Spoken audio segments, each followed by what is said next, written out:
ನಮಸ್ಕಾರ. ರಿವ್ಯೂ ಚಾನಲ್ಗೆ ಸ್ವಾಗತ. ನಾನು ಸೌಖ್ಯ ಗಾಂವ್ಕರ್. ಕಾಂಗ್ರೆಸ್ ಒಂದು ಕಡೆ ಆದರೆ ರಾಜ್ಯ ಬಿಜೆಪಿಯಲ್ಲೂ ಕೂಡ ಮಹತ್ವದ ಬೆಳವಣಿಗೆ. ಕಡೆಗೂ ಪಕ್ಷದ ಅಧ್ಯಕ್ಷ ಕುರ್ಚಿ, ಸಾರಥಿ, ಪಕ್ಷದ ನಾಯಕತ್ವದ ವಿಚಾರದಲ್ಲಿ ಎದ್ದಿರುವಂತಹ ಗೊಂದಲಕ್ಕೆ ತೆರೆ ಎಳೆಯೋದಕ್ಕೆ ಹೊರಟಿದೆ ಬಿಜೆಪಿ ಹೈಕಮಾಂಡ್. ಯಾಕಂದರೆ ಲೋಕಲ್ ಬಾಡಿ ಎಲೆಕ್ಷನ್ಗೆ ಅದು ಅತ್ಯಂತ ಅನಿವಾರ್ಯ ಆಗಿರೋದ್ರಿಂದ ಕಾರ್ಯಕರ್ತರ ಗೊಂದಲ ನಿವಾರಣೆ ಮಾಡೋದು. ರಾಜ್ಯಕ್ಕೆ ಆಗಮಿಸ್ತಾ ಇದ್ದಾರೆ ಹೈಕಮಾಂಡ್ನ ಪ್ರಮುಖ ನಾಯಕರು. ಕಾರ್ಯಕಾರಿಣಿ ಈಗ ಎಲ್ಲರ ಗಮನದ ಕೇಂದ್ರ ಬಿಂದುವಾಗಿದೆ. ಎಲ್ಲರ ಕುತೂಹಲ ಕೆರಳಿಸ್ತಾ ಇದೆ. ಕಾರ್ಯಕಾರಿಣಿ ನಿತಿನ್ ನಬೀನ್ ಅವರ ಆಯ್ಕೆಯ ಬೆನ್ನಲ್ಲೇ, ಹೊಸ ಬಿಜೆಪಿ ರಾಷ್ಟ್ರೀಯ ಅಧ್ಯಕ್ಷರ ಆಯ್ಕೆಯ ಬೆನ್ನಲ್ಲೇ ಮೊಟ್ಟ ಮೊದಲ ಕಾರ್ಯಕಾರಿಣಿ ತುಂಬಾ ನಿರ್ಣಾಯಕವಾದದ್ದು ಬಿಜೆಪಿಯ ಅಧ್ಯಕ್ಷ ಕುರ್ಚಿಯ ಬಗ್ಗೆ. ಸೋಮಣ್ಣ ವರ್ಸಸ್ ವಿಜಯೇಂದ್ರ ಫೈಟ್ ಈಗ ಕ್ಲೈಮ್ಯಾಕ್ಸ್ ಅಲ್ಲಿ ಸದ್ದಿಲ್ಲದೆ ಒಳಗೊಳಗೆ ಜೋರಾಗಿದೆ. ಹೊರಗಡೆ ಇದು ಯಾವುದೂ ಸುಳಿವು ಸಿಗ್ತಿಲ್ಲ. ಆದರೆ ಸೋಮಣ್ಣವರ ಪ್ರಯತ್ನ ಕೂಡ ಜೋರಾಗಿರೋದ್ರ ಬಗ್ಗೆ ಆ ಕಡೆ ಈ ಕಡೆಯಿಂದ ಸುದ್ದಿ ಬರ್ತಾ ಇದ್ದು, ಫೆಬ್ರವರಿ 19 ಬಿಜೆಪಿ ರಾಜ್ಯಾಧ್ಯಕ್ಷರ ಘೋಷಣೆಯಾಗಲಿದೆ ಅನ್ನುವಂಥ ಮೆಗಾ ನ್ಯೂಸ್ ಈಗ ಲಭ್ಯವಾಗ್ತಿದೆ. ಡೀಟೇಲ್ಸ್ ಇರ್ತಾ ಹೋಗ್ತೀವಿ. ಮಿಸ್ ಮಾಡಿದ್ರೆ ನಮ್ಮ ಚಾನಲ್ನ ಸಬ್ಸ್ಕ್ರೈಬ್ ಮಾಡಿ. ಹಾಗೆ ಎಲ್ಲ ಅಪ್ಡೇಟ್ಸ್ಗಳಿಗಾಗಿ ಪಕ್ಕದಲ್ಲಿರೋ ಬೆಲ್ ಐಕಾನ್ ಕ್ಲಿಕ್ ಮಾಡೋದನ್ನು ಮರಿಬೇಡಿ. ವೀಕ್ಷಕರೇ, ಈಗ GB ಎಲೆಕ್ಷನ್ ಬರ್ತಾ ಇದೆ ಮತ್ತು BJP JDS ಸಮನ್ವಯತೆ ಯಾಕೋ ಹಳಿ ತಪ್ಪೋ ಥರದಲ್ಲಿ ಕಾಣಿಸ್ತಾ ಇದೆ. ವಿಧಾನಸಭಾ ಚುನಾವಣೆಗೆ ತಯಾರಿ ಮಾಡುವಂತಹ ಸಮಯನೂ ಹತ್ರ ಬಂದೇ ಬಿಡ್ತು. ಹಾಗಾಗಿ ಈಗ ಕಾರ್ಯಕಾರಿಣಿಯಲ್ಲಿ ಅಜೆಂಡಾನೇ ಸೆಟ್ ಮಾಡಿಬಿಟ್ಟಿದ್ದಾರೆ. ಮೊದಲನೇದು ಅಧ್ಯಕ್ಷ ಹುದ್ದೆಗೆ ಆ ಗೊಂದಲಕ್ಕೆ ತೆರೆ ಎಳೆಯೋದು, GB ಎಲೆಕ್ಷನ್ ಗೆಲ್ಲೋದಕ್ಕೆ ತಂತ್ರಗಾರಿಕೆ ಮಾಡೋದು, ಜಿಲ್ಲಾ ಮತ್ತು ತಾಲೂಕ್ ಪಂಚಾಯತ್ ಚುನಾವಣೆಗೆ ತಯಾರಿ ಮಾಡ್ಕೊಳ್ಳೋದು, ಯುವಕರನ್ನ ಪಕ್ಷಕ್ಕೆ ಹೆಚ್ಚೆಚ್ಚು ತೊಡಗಿಸ್ಕೊಳ್ಳೋ ರೀತಿ ಮಾಡೋದು, ಸರ್ಕಾರದ ವಿರುದ್ಧ ಬಗೆಯಲ್ಲಿ ಏನು ಅಸ್ತ್ರಗಳು ಸಿಗ್ತಿವೆ ಹೋರಾಟವನ್ನು ರೂಪಿಸೋದು, ಅಸಮಾಧಾನಿತರ ಸಮಾಧಾನ ಮಾಡೋದು, ಹೈಕಮಾಂಡ್ ಒಪ್ಪಿಗೆ ಪಡೆದು ರಾಜ್ಯ ಬಿಜೆಪಿ ಹುದ್ದೆಗಳಲ್ಲಿ ಬದಲಾವಣೆ ಮಾಡೋದು, ಹಿರಿಯರ ಸಲಹೆ ಮೇರೆಗೆ ಪಕ್ಷ ಸಂಘಟನೆಗೆ ಮತ್ತು JDS ಜೊತೆಗಿನ ಸಮನ್ವಯತೆಗೆ ದಾರಿ ಮಾಡಿಕೊಡೋದು. ಇದಿಷ್ಟು ಬಿಜೆಪಿ ಕಾರ್ಯಕಾರಿಣಿಯ ಮೇನ್ ಅಜೆಂಡಾ ಆಗಿದೆ. ಇದಿಷ್ಟು ತೀರ್ಮಾನ ಮಾಡೇನೆ ಹೋಗೋದು. ನಿತಿನ್ ನಬೀನ್ ಅವರೇ ಬರಬೇಕಿತ್ತು, ಆದರೆ ಸದ್ಯಕ್ಕೆ ಅವರು ಬರ್ತಾ ಇಲ್ಲ. ಅವರ ಪರವಾಗಿ ಬೇರೆ ನಾಯಕರನ್ನ ಕಳಿಸ್ಕೊಡ್ತಿದ್ದಾರೆ. ರಾಮ್ ಮಾಧವ್ ಅವ್ರಿಗೆ GBA ಚುನಾವಣಾ ಉಸ್ತುವಾರಿಯಾಗಿ ರಾಮ್ ಮಾಧವ್ ಅವ್ರನ್ನ ನೇಮಕ ಮಾಡಿದೆ ಹೈಕಮಾಂಡು. ಅವರು ಸೇರಿದಂತೆ ಬಿಜೆಪಿ ಹೈಕಮಾಂಡ್ ಕಡೆಯಿಂದ ಒಂದಿಷ್ಟು ಪ್ರಮುಖರು ಬರ್ತಾರೆ. ಅವರೆಲ್ಲರ ಸಮ್ಮುಖದಲ್ಲಿಯೇ ಕ್ಲಿಯರ್ ಕಟ್ ಆಗಿ ಮೆಸೇಜ್ ಹೋಗುತ್ತೆ, ಇನ್ಯಾವುದು ಬದಲಾವಣೆ ಇಲ್ಲ ಅಂತ. ಬದಲಾವಣೆ ಮಾಡೋವಂಥದ್ದು ದೊಡ್ಡದೇನಾದರೂ ಮಾಡೋದಿದ್ದಿದ್ರೆ ನಿತಿನ್ ನಬೀನ್ ಅವರೋ ಇಲ್ಲ ಯಾರಾದರೂ ಬರ್ತಾ ಇದ್ರು. ಈಗ ವಿಜಯೇಂದ್ರ ಅವರೇ ಮುಂದುವರಿತಾರೆ ಅನ್ನೋದು ಬಹುತೇಕ ಫಿಕ್ಸ್ ಆಗಿದೆ. ಸೋಮಣ್ಣ ಅವ್ರಿಗೆ ಸ್ವಲ್ಪ ಬೇಸರ ಕಾಣ್ತಿದೆ, ಬಟ್ ನನಗೆ ಕೊಟ್ಟಿರೋ ಜವಾಬ್ದಾರಿ ನಾನು ಮಾಡ್ತೀನಿ, ನನಗೆ ಅಡ್ಜಸ್ಟ್ಮೆಂಟ್ ಮಾಡ್ಕೊಳ್ಳೋದು, ಮಗದೊಂದು ಅವ್ರನ್ನ ಭೇಟಿಯಾಗೋದು, ಇವ್ರನ್ನ ಭೇಟಿಯಾಗೋದು ಇದೆಲ್ಲ ಗೊತ್ತಿಲ್ಲ. ಪಕ್ಷ ದೊಡ್ಡದು, ವ್ಯಕ್ತಿಗಿಂತ ಪಕ್ಷಕ್ಕಿಂತ ದೇಶ ದೊಡ್ಡದು ಅಂತ ಕಣ್ಣು ಗೊತ್ಕೊಂಡು ಕೊಟ್ಟು ಕೆಲಸ ಮಾಡ್ತಿದ್ದೀನಪ್ಪ, ನನಗೇನೂ ಆಸೆ ಇಲ್ಲ ಅಂತ ಮಾರ್ಮಿಕವಾಗಿ ಮಾತಾಡಿದ್ದಾರೆ. ಬಟ್ ಸಿಕ್ಕಾಪಟ್ಟೆ ಪ್ರಯತ್ನ ಆಗಿದೆ ರೆಬಲ್ಸ್ ಟೀಮಿಂದ ಸೋಮಣ್ಣವ್ರನ್ನ ಅಧ್ಯಕ್ಷರನ್ನಾಗಿ ಕೂರಿಸ್ಬೇಕು ಅಂತ. ಸೋಮಣ್ಣವರು ಸದ್ದಿಲ್ಲದೆ ಪ್ರಯತ್ನ ಮಾಡಿದ್ದಾರೆ, ಹೆಚ್ಚು ಸದ್ದು ಮಾಡಿಲ್ಲ ಅವರು. ಬಟ್ ಸೋಮಣ್ಣವರ ಪರವಾಗಿ ತುಂಬ ಪ್ರಯತ್ನ ಪಕ್ಷದಿಂದ ಆಗಿದೆ ರೆಬಲ್ ಟೀಮಿಂದ. ಆದರೆ ಇದರ ನಡುವೆಯೂ ಕೂಡ ವಿಜಯೇಂದ್ರ ಅವ್ರಿಗೆ ಮತ್ತೆ ಪಟ್ಟ ಕಟ್ಟುವ ಮರು ಆಯ್ಕೆ ಮಾಡುವಂಥ ನಿರ್ಧಾರ ಆಗಿದೆ ಅನ್ನೋದು ಈಗ ಮೂಲಗಳಿಂದ ಕೇಳಿಬರ್ತಿರೋ ಸುದ್ದಿ. ಅದನ್ನೇ ಖಚಿತಪಡಿಸಿ ಎಲ್ಲ ಗೊಂದಲಗಳಿಗೆ ತೆರೆ ಎಳೆದು ಹೋಗಲಿದೆ ಬಿಜೆಪಿ ಹೈಕಮಾಂಡ್ ಅನ್ನೋದು ಈಗ ಸಿಗ್ತಾ ಇರುವಂಥ ಸುದ್ದಿ.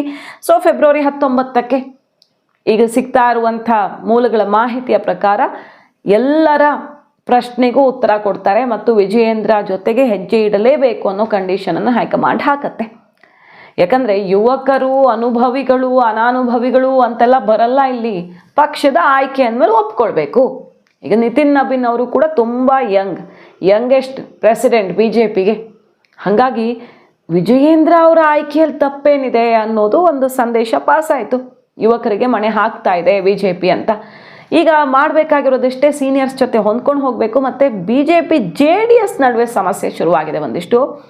ಹಳೆ ಮೈಸೂರು ಭಾಗದಲ್ಲಿ ನಮಗೂ ಬೇಕು ಅವಕಾಶ ಅಂತಲ್ಲ ವಿಜಯೇಂದ್ರ ಅವರೇ ಓಪನ್ ಆಗಿ ಹೇಳ್ತಿರೋದು. ಹಾಸನದಲ್ಲೂ BJP ಗೆಲ್ಲಬೇಕು ಅಂತ ಆಸೆ ಇರಲ್ವಾ ಕಾರ್ಯಕರ್ತರಿಗೆ?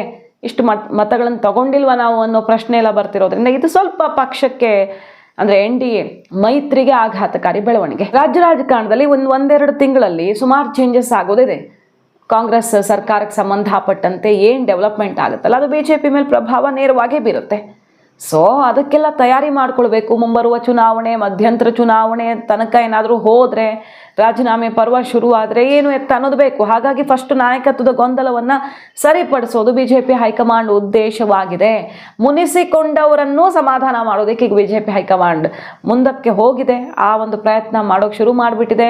ಬಟ್ ಯತ್ನಾಳ್ ಅವ್ರ ಕಥೆ ಏನು ಒಂದು ಗೊತ್ತಾಗ್ತಿಲ್ಲ. ಈ ಎಲ್ಲ ಡೆವಲಪ್ಮೆಂಟ್ಸ್ ನೋಡ್ತಾ ಇದ್ದ ಹಾಗೆ JCB ಪಕ್ಷ ಫಿಕ್ಸ್ ಅನ್ನುವ ಘೋಷಣೆ ಕೂಡ ಯತ್ನಾಳ್ ಅವರಿಂದ ಮೊಳಗಿದೆ. ಇಷ್ಟು ದಿನ ಏನು ಹೇಳ್ತಿದ್ರು, ಬಿಜೆಪಿಗೆ ತೊಂದರೆ ಮಾಡಲ್ಲ ನಾನು, ಬಿಜೆಪಿ ಮತ ಸ್ಪ್ಲಿಟ್ ಆಗಕ್ಕೆ ಬಿಡಲ್ಲ ಪಕ್ಷ ಮಾಡೋ ಮೂಲಕ, ಮುಂದೆ ನೋಡೋಣ ನನಗೆ ಅವಕಾಶ ಇಲ್ಲ ಅಂದರೆ ಅನ್ನೋ ಅರ್ಥದಲ್ಲಿ ಮಾತಾಡ್ತಿದ್ದಂತಹ ಯತ್ನಾಳ್ ಅವರು ದಿಢೀರಂತ ಈಗ JCB ಘೋಷಣೆ ಬೇರೆ ಮೊಳಗಿಸಿದ್ದಾರೆ. ಅಂದರೆ ಅರ್ಥ ವಿಜಯೇಂದ್ರ ಅವರ ಸ್ಥಾನಮಾನ ಗಟ್ಟಿಯಾಗಿದೆ ಅಂತಾನ.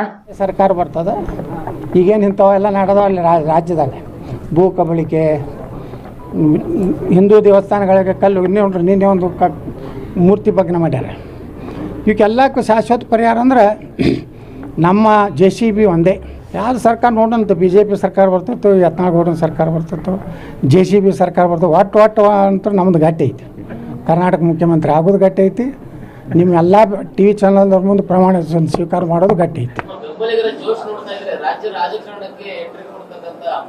ನೋಡಪ್ಪ, ನನಗೆ ಆ ಥರದ ಭಾವನೆ ಇಲ್ಲ. ನನಗೆ ವ್ಯಕ್ತಿಗಿನ್ನ ಪಾರ್ಟಿ ದೊಡ್ಡದು, ಪಾರ್ಟಿಗಿನ್ನ ದೇಶ ದೊಡ್ಡದು. ನಮ್ಮ ನಾಯಕರುಗಳು ನನಗೇನು ಕೆಲಸ ಕೊಟ್ಟಿದ್ದಾರೆ ಅದನ್ನು ಪ್ರಾಮಾಣಿಕವಾಗಿ ಮಾಡ್ತಾ ಇದ್ದೀನಿ. ಕೆಲವರು ಅಲ್ಲಲ್ಲಿ ಇಲ್ಲಲ್ಲೇ ಕುಳಿತುಕೊಂಡು ಗುಲ್ಬರ್ಗಾದಲ್ಲಿ ಹೋಯ್ತಾರೆ, ಕಾಂಗ್ರೆಸ್ನವ್ರ ಹತ್ರ ಹೋಯ್ತಾರೆ. ಇನ್ನೊಬ್ಬರು ನನ್ನ ಜೀವನದಲ್ಲಿ ನಾನು ಒಬ್ಬ ಪಕ್ಷದ ಶಿಸ್ತಿನ ಸಿಪಾಯಿ. ನನ್ನ ತಾಯಿ ನನ್ನ ತಂದೆ ಯಾರು ಅಂತ ನನಗೆ ಹೇಳಿದ್ದಾರೆ, ತೋರಿಸಿದ್ದಾರೆ. ಆಗಿರೋದ್ರಿಂದ ಅಂತ ಯಾವುದೇ ಪರಿಸ್ಥಿತಿ ನನಗಿಲ್ಲ. ರಾಜ್ಯ ಅಡ್ಜಸ್ಟ್ಮೆಂಟು ಗೊತ್ತಿಲ್ಲ, ಇನ್ನೊಬ್ಬರ ಜೊತೆಲಿ ಹೋಗಿ ಹೊಂದಾಣಿಕೆ ಮಾಡ್ಕೊಳ್ಳೋದು ನಮ್ಗೆ ಗೊತ್ತಿಲ್ಲ. ನಾವೆಲ್ಲ ಡೈರೆಕ್ಟ್ ಫೈಟರ್ಸ್. ದಯವಿಟ್ಟು ಇನ್ಮೇಲಾದರೂ ಅಂಥ ಜನ ಇಂಥ ಕ್ಷುಣಕವಾದ ಮಾತುಗಳನ್ನ ಆಡ್ತಕ್ಕಂಥದ್ದು ಬಿಡಬೇಕಾಯ್ತದೆ. ಗೌರವ ಅನ್ನೋದು ಪ್ರತಿಯೊಬ್ಬರಿಗೂ ಇರ್ತದೆ. ಅಧಿಕಾರ ಇದ್ದಾಗ ಯಾವ ರೀತಿ ಅದನ್ನು ಸಾಮಾನ್ಯ ಜನರಿಗೆ ತಗೊಂಡು ಹೋಗ್ಬೋದು ಅನ್ನೋದಕ್ಕೆ ನಮ್ಮ ನಾಯಕರಾದ ಸನ್ಮಾನ್ಯ ಪ್ರಧಾನಿ ನರೇಂದ್ರ ಮೋದಿಯವರು ನಮಗೆಲ್ಲವನ್ನು ಕೂಡ ಕಲಿಸ್ಕೊಟ್ಟಿದ್ದಾರೆ. ಅದನ್ನು ಜನರಿಗೆ ತಲುಪಿಸೋ ಕೆಲಸವನ್ನು ಮಾಡ್ತಾಯಿದ್ದೀವಿ. ನಾನು ಪಕ್ಷದ ಹೈಕಮಾಂಡು, ಪಾರ್ಟಿ, ಆ ಪಾರ್ಟಿಯ ಸಂದೇಶ ಒಬ್ಬ ಸರ್ಕಾರದ ಮಂತ್ರಿಯಾಗಿ ಕರ್ನಾಟಕಕ್ಕೆ, ವಿಶೇಷವಾಗಿ ರೈಲ್ವೆ ಭಾರತ ಸರ್ಕಾರದ ಮಂತ್ರಿ ಆಗಿದ್ದು ಕೂಡ ಕರ್ನಾಟಕ ನನ್ನ ಆದ್ಯತೆ ಯಾಕೆ ಹೇಳ್ತೀನಿ ಅಂದರೆ, ನಮಗೆ ಇದು ಕರ್ಮಭೂಮಿ ಜನ್ಮಭೂಮಿ ಎರಡೇ ಆಗಿರೋದ್ರಿಂದ ಮಾಡ್ತೀವಿ. ಮತ್ತು ಇವತ್ತಿನ ಕಾರ್ಯಕ್ರಮ ನನ್ನ ಕ್ಷೇತ್ರ ಇದೆ, ಆ ಕ್ಷೇತ್ರ ಆಗಿರೋದು ಸ್ವಲ್ಪ ಆದ್ಯತೆ ಕೊಡ್ತೀವಿ ಅಷ್ಟೇ. ಒಟ್ಟಾರೆಯಾಗಿ ರಾಜ್ಯ ಬಿಜೆಪಿಯಲ್ಲಿಯೂ ಗೊಂದಲಕ್ಕೆ ಈಗ ತೆರೆ ಹಾಡದೇ ಇದ್ರೆ ಕಾರ್ಯಕರ್ತರ ಮನೋಬಲ ಕುಗ್ಗತ್ತೆ ಅನ್ನೋ ಕಾರಣಕ್ಕೆ ಕಡೆಗೂ ಮನಸ್ಸು ಮಾಡಿರೋದು ಫೆಬ್ರವರಿ 19ರಂದು, ಇಲ್ಲ ಅದಕ್ಕೂ ಒಂದಿನ ಮುಂಚೆನೆ ಈಗ ಅಧ್ಯಕ್ಷ ಕುರ್ಚಿಗೆ ಎಲ್ಲ ಪ್ರಶ್ನೆಗಳಿಗೆ ಕ್ಲಾರಿಟಿ ಸಿಗಲಿದೆ. ಮಾಹಿತಿ ಇಷ್ಟ ಆಗಿದ್ರೆ ಮಿಸ್ ಮಾಡಿದ್ರೆ ನಮ್ಮ ಚಾನಲ್ನ ಸಬ್ಸ್ಕ್ರೈಬ್ ಮಾಡಿ, ನಿಮ್ಮ ಅಭಿಪ್ರಾಯ ಕಮೆಂಟ್ ಮಾಡಿ ತಿಳಿಸಿ. Thank you.